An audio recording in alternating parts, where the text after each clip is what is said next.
Michael Andretti finally got his way and got a team into Formula One. It took years of battling and some pretty big concessions, such as entirely dropping the Andretti name and every announcement trying as hard as possible to not use the word Andretti, but they are now joining the grid in 2026. Now the team is working flat out to get everything ready for that very first car, and they've taken a huge leap toward that recently. However, the current status as a team, but also not a team, means they could cause a huge problem for the competitive balance of F1 in 2026. Today, I'll check it all out, so don't go anywhere. So in case you missed the news, the Andretti F1 team that has been trying to battering ram its way into Formula One finally made it. Now, you might have missed that if you were looking out for it, because the Andretti name has been almost completely purged from the team. Under the skin, it is still the team that Michael Andretti built, but he's no longer involved in it. Now the team are operating under the Cadillac badging, who are planning to build the engines for the team from 2028 onwards.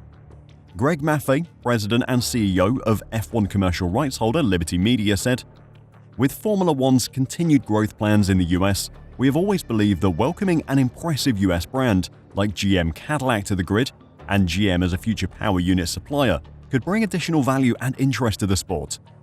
We credit the leadership of General Motors and their partners with significant progress in their readiness to enter Formula One. We're excited to move forward with the application process for the GM Cadillac team to enter the championship in 2026.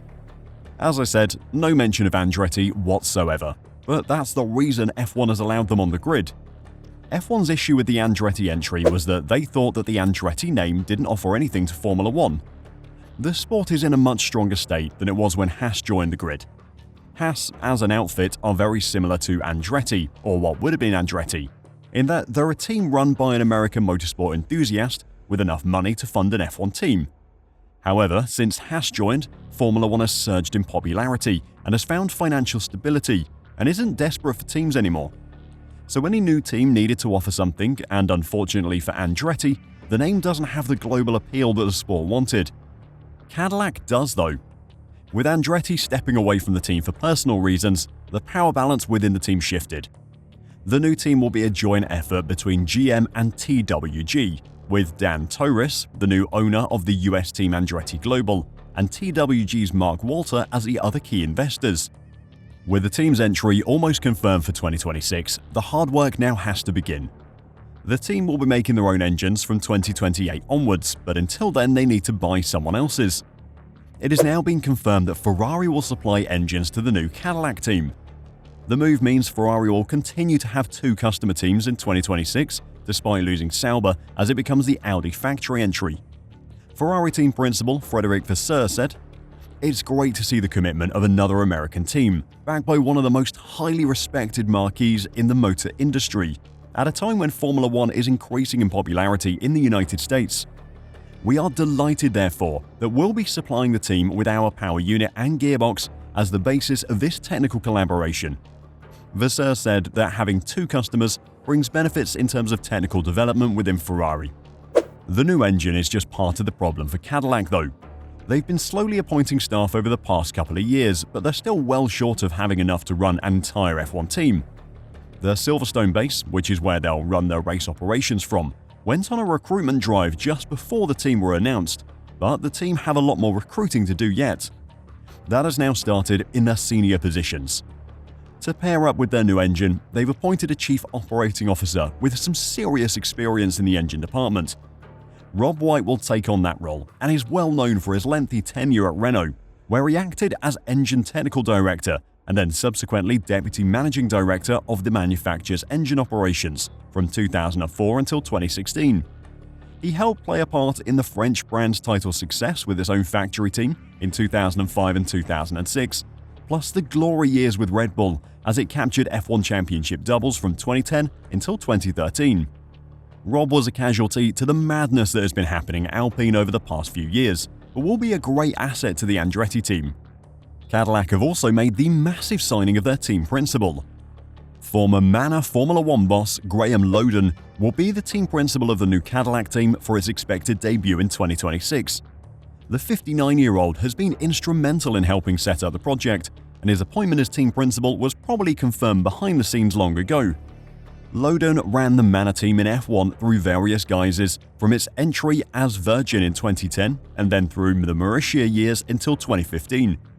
He left before the team's financial downfall in its final season in 2016. So with the team rebranded and ramping up to their eventual entry in 2026, there should be plenty of excitement around it. But the team do present a problem to Formula One. Before I talk about that, if you enjoy the content we bring you and want to catch more F1 news on a daily basis, then please give the video a like and subscribe to F1 Reverse. Thanks a lot. So why might Cadillac pose a problem for Formula One? Well, while F1 and Cadillac have an agreement in principle for them to join the grid, they aren't currently an F1 team, which has a big impact on how the rules interact with them. New regulations are set to reshape F1 for 2026, with an increased reliance on electrical power and the introduction of movable aerodynamic surfaces. Those regulations have been refined over and over again over the past couple of years, but are now essentially locked. While teams are able to do some work on the cars at the moment, any real development has been held back until January 2025, when they're able to begin wind tunnel testing. The amount of work the current 10 teams can do will still be limited though. They have to abide by the budget cap of each season, and with them all racing in 2025, each operation will have to split resources between 2025 and 2026. Next season, the title fight is expected to be incredibly close, with McLaren, Ferrari and Red Bull all likely to take race wins off each other. Those three teams in particular are going to have to make some tough decisions over how much they spend trying to fight for the title in 2025 and how much they spend on their 2026 development. The current 10 teams are all bound by the sport's financial and technical regulations, so as I just explained, their budget is limited and they can't do any aero work on the 2026 regulations until the new year. But Cadillac isn't.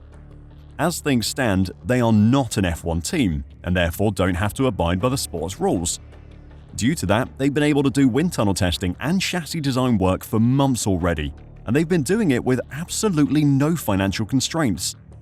The team are already on the brink of having their first chassis built, with its completion expected pretty early in the new year, while the rest of the teams are months away from that stage. They're months ahead of the rest of the grid in their development of the 2026 car, and what's worse is that they can continue to outdevelop and outspend the rest of the grid until something is put in place to stop them. While other teams are limited on how much they can spend on equipment, facilities and staff, Cadillac can pump as much money into their team as they want. Formula One needs to step in to do something about this. An agreement could be written up which would require the Cadillac team to abide by the financial regulations of the sport throughout 2025, while the process of confirming its entry behind the scenes happens.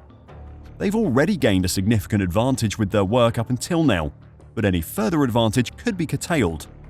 Of course, the head start that Cadillac have had doesn't necessarily mean they're going to be ahead of the competition come race one of the new regulations. They are a brand new team, and while their staff may be experienced, their working processes aren't going to be as refined as the other teams. They may choose the wrong development path as well, or they might miss some trick in the regulations that another team finds. But their freedom to spend and test as they wish does pose a huge problem for Formula One. But what do you think? Could Cadillac have a huge competitive advantage in 2026? Let me know your thoughts in the comments down below, and if you want to support the channel, the best thing you can do is head to our merch store at f1reverse.com and get yourself some sweet F1 themed gear. Thanks a lot, and until next time, drive safe and bye for now.